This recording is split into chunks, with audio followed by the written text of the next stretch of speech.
সুপ্রিয় দর্শক, আওয়ামী লীগ এবং জাতীয় পার্টির ২০০১ সালের জাতীয় সংসদ নির্বাচনের ভোট যদি একত্রিত করে গণনা করা হয়, তাহলে ওই ২০০১ সালের যে ভোট হয়েছে ওই ভোটে কিন্তু আওয়ামী লীগ সর্বনিম্ন ভোট পাইছিল, জাতীয় পার্টির সর্বনিম্ন ভোট। মানে এত কম ভোট অতীতের ইতিহাসে নাই, ওইবারই প্রথম ২০০১ সালে। এত কম ভোট পাওয়ার পরেও আওয়ামী লীগ এবং জাতীয় পার্টির ভোট একত্রিত করলে ৪৭% ভোট হয়। বাংলাদেশের মোট ভোটের ৪৭% ভোট পেয়েছিল ২০০১ সালে জাতীয় সংসদ নির্বাচনে।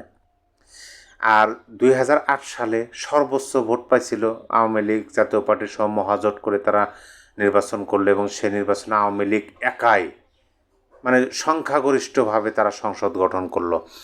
আপনি যদি ওই সর্বনিম্ন ভোটটাও দেখেন, তারপরে দেখবেন ৪৭% ভোট পায়।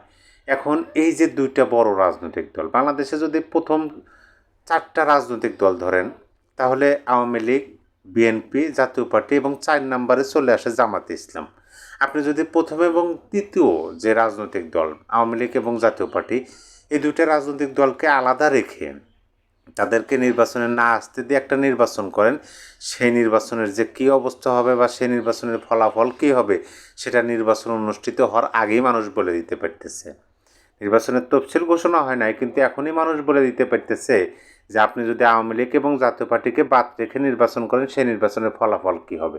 তাহলে যে নির্বাচনের ফলাফল আগেই মানুষ বলে দিতে পারে, সেই নির্বাচন কতটুকু গ্রহণযোগ্য হবে, কতটুকু দেশের অভ্যন্তরে বা আন্তর্জাতিক মহলে সেটাও মানুষ বলে দিতে পারতেছে। যাই হোক, জাতীয় পার্টির চেয়ারম্যান জনাব জিএম কাদেরের একটা বক্তব্য আমি শুনলাম, খুব ভালোভাবেই শুনলাম, একাধিকবার শুনলাম। তিনি ওই বক্তব্যে খুবই স্পষ্টভাবে কিছু কথা বলছেন, সেটা পত্রিকাতেও আসছে, আপনারা চাইলে পড়ে নিতে পারেন। পত্রিকার শিরোনামটি হলো জাতীয় পার্টি ও আওয়ামী লীগ ছাড়া নির্বাচন হবে না, জিএম কাদের।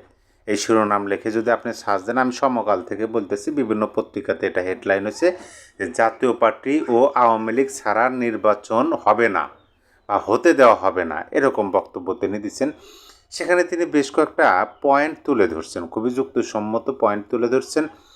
তিনি বলছেন যে আমরা এই যে শেখ হাসিনাকে ফ্যাসিবাদ কী জন্য বলা হয়, কী জন্য বলে আওয়ামী বিরোধীরা, এই যে বিগত 3টা নির্বাচন, সে নির্বাচনের প্রসঙ্গ টেনে কিন্তু এই কথা বলা হয়।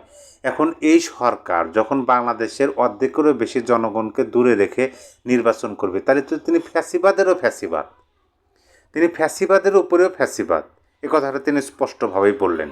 দেখেন, আমি এই বলি যে সময়ের সাহসী কণ্ঠস্বর বা সময়ের সাহসী বক্তব্য তিনি দেন।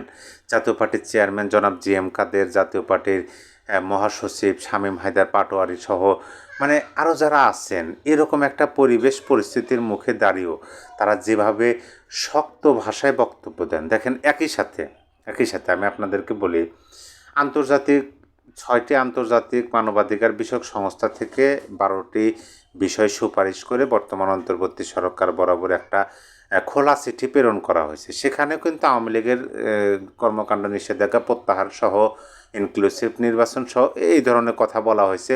পাশাপাশি বিদেশি একটা সংবাদ মাধ্যমে আওয়ামী সভানেত্রী শেখ হাসিনা পুত্র সজীব ওয়াজেদ জয় একটা সাক্ষাৎকার দিয়েছেন। সেখানেও তিনি বলছেন যে একটা রাজনৈতিক দলকে দূরে রেখে নির্বাচন করা হলে সে নির্বাচন হবে প্রহসনের নির্বাচন। পাশাপাশি দেশের মধ্যে জাতীয় পার্টির চেয়ারম্যান জনাব জিএম কাদের এই কথা বলতেছেন যে আপনি যদি 2টা বড় রাজনৈতিক দলকে দূরে রেখে নির্বাচন করেন তাহলে এই নির্বাচন হবে না। তিনি স্পষ্ট ভাষায় এখন বলতেছেন যে হবে না, এটা রাজনৈতিকভাবে কড়া বক্তব্য হিসেবে অনেকে দেখতেছেন। এখন আসেন, তিনি এই সরকারের কিছু সমালোচনা করছেন। সমালোচনা করে তিনি বলছেন যে এই সরকার এক নম্বরে নিরপেক্ষতা হারাইছে। তিনি সরকারের প্রতি আহ্বান জানাইছেন যে আপনারা নিরপেক্ষতা হারাইছেন। দেশের মানুষ বা এই জাতীয় পার্টিও আশা করছিল যে একজন নোবেল লরিয়েট শান্তিতে অর্থনীতিবিদ, তাকে আমরা নিয়ে এসতেছি, দেশে শান্তি আসবে, কিন্তু তিনি যে এতটুকু অপারগতার পরিচয় দেবেন সেটা কারোরই ধারণার মধ্যে ছিল না। আর তিনি বা তার সরকার নিরপেক্ষতা হারায় ফেলেছে। এখন যে সরকার নিরপেক্ষতা হারায় ফেলেছে, সেই সরকার দ্বারা তো নির্বাচন অনুষ্ঠিত করলে ওই নির্বাচন সুষ্ঠু হবে না। তাহলে এই সরকারকে পদত্যাগ করতে হবে।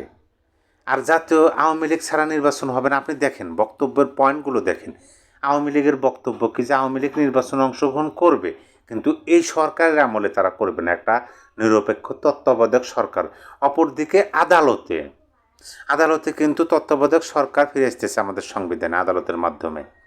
তাহলে দেখেন এই বক্তব্যগুলো যে আওয়ামী লীগের বক্তব্য একটা নিরপেক্ষ সরকার হতে হবে, সেই সরকারের অধীনে নির্বাচন হলে আওয়ামী লীগ নির্বাচনে অংশগ্রহণ করবে, কিন্তু এই সরকারকে বিদায় নিতে হবে। জাতীয় পার্টি বলতেছে যে আপনারা নিরপেক্ষতা হারাইছেন, আপনারা পদত্যাগ করুন, একটা তত্ত্বাবধায়ক সরকার দিন, সেই তত্ত্বাবধায়ক সরকার সকল দলের অংশগ্রহণে একটা নির্বাচন করুক, সেই নির্বাচন হবে গ্রহণযোগ্য নির্বাচন, অন্যথায় নির্বাচন কোনোভাবেই গ্রহণযোগ্য হবে না। তার মানে কি দেখেন, এক নম্বরে পয়েন্ট হলো যে আওয়ামী লীগ এবং জাতীয় পার্টি ছাড়া নির্বাচন হবে না, এই কথাটা বললেন জি এম কাদের। দুই নম্বরে হলো আন্তর্জাতিক বিষয়ক সংস্থাগুলো তারা আওয়ামী লীগের কর্মকাণ্ড নিষেধাজ্ঞা প্রত্যাহার চাচ্ছে। তিন নম্বরে হলো বিদেশি সংবাদ মাধ্যমে সজীব জয়ের বক্তব্য বর্তমান বাংলাদেশের রাজনীতি এবং আওয়ামী লীগের নির্বাচনে অংশগ্রহণ নিয়ে। আর এই সরকার নিরপেক্ষতা হারাইছে, আদালতের মাধ্যমে তত্ত্বাবধায়ক সরকার ফিরে আসতেছে। এত কিছুর মাঝে এই অন্তর্বর্তী সরকার ইউনূস সাহেবের সরকার তারা চাচ্ছে যে আওয়ামী লীগকেও তারা নির্বাচনে অংশগ্রহণ করতে দেবে, হয়তোবা নিষেধাজ্ঞা প্রত্যাহার করবে, কিন্তু এমন একটা পরিবেশ পরিস্থিতি তৈরি করবে যে পরিবেশ পরিস্থিতির মাঝে আওয়ামী লীগ যেন মেরুদণ্ড সোজা করে দাঁড়াতে না পারে। মানে হ্যাঁ, নির্বাচন করতে দেওয়া হলো, মার্কা আসলো, প্রতীক আসলো, নৌকা প্রতীক, কিন্তু আওয়ামী লীগ যেন মেরুদণ্ড সোজা করে দাঁড়াতে না পারে, এরকম একটা পরিবেশ পরিস্থিতি তৈরি করে তারপরে তারা করতে দেবে। কিন্তু এইখানে আমার যেটা কথা সেটা হলো যে আপনি যতভাবে চেষ্টা করুন, মানে নতুন করে তারা অধ্যাদেশ দিচ্ছেন যে আদালতের মাধ্যমে কোনো পলাতক আসামি নির্বাচনে অংশগ্রহণ করতে পারবে না। তার মানে কি যে আওয়ামী লীগের যতগুলো নেতা কর্মী আছে তারা কেউ নির্বাচনে অংশগ্রহণ করতে পারবে না। সুন্দর কথা, বেশ ভালো কথা, কিন্তু আমার কথা হলো কি যে বাংলাদেশ এমন একটি দেশ এবং বাংলাদেশের জনগণ তাদের চিন্তাধারা হলো এমন যে যাকে ভালোবাসে, যাকে ভালো লাগে এবং যাকে সমর্থন করবে বা করে তাকে, তার প্রতি আপনি যাকে সামনে এনে দেন, আপনি যদি বলেন যে যে নৌকা প্রতীকে ইনি নির্বাচন করবে, একটা কলা গাছ, বট গাছ বা জীবনে কাউকে চেনে না দেখে না, সমস্যা নাই, তাকে ভোট দেবে, এইভাবে আওয়ামী লীগকে থামিয়ে রাখা যাবে না। পরিশেষে জি এম কাদেরের বক্তব্য দিয়ে আমি শেষ করব যে জি এম কাদের এই সরকারকে বলছেন যে সবচেয়ে বড় ফ্যাসিস্ট সরকার, আওয়ামী লীগ এবং জাতীয় পার্টি ছাড়া নির্বাচন হবে না, এবং এই সরকার চেষ্টা করতেছে যে আওয়ামী লীগকেও নির্বাচনে আসবে, কিন্তু এমন পরিবেশ তৈরি করা বা এমন কিছু অধ্যাদেশ দেওয়া, নোটিফিকেশন দেওয়া যাতে আওয়ামী লীগ মেরুদণ্ড সোজা করে দাঁড়াতে না পারে। সম্মানিত দর্শক, আপনার মতামত অবশ্যই কমেন্ট বক্সে লিখবেন যে যদি এই সরকারের এই ব্যবস্থাপনাটা মানে সঠিক হয় বা তারা সফল হয়, তাহলে কি আওয়ামী লীগ মানে সোজা হয়ে দাঁড়াতে পারবে না বা পারবে?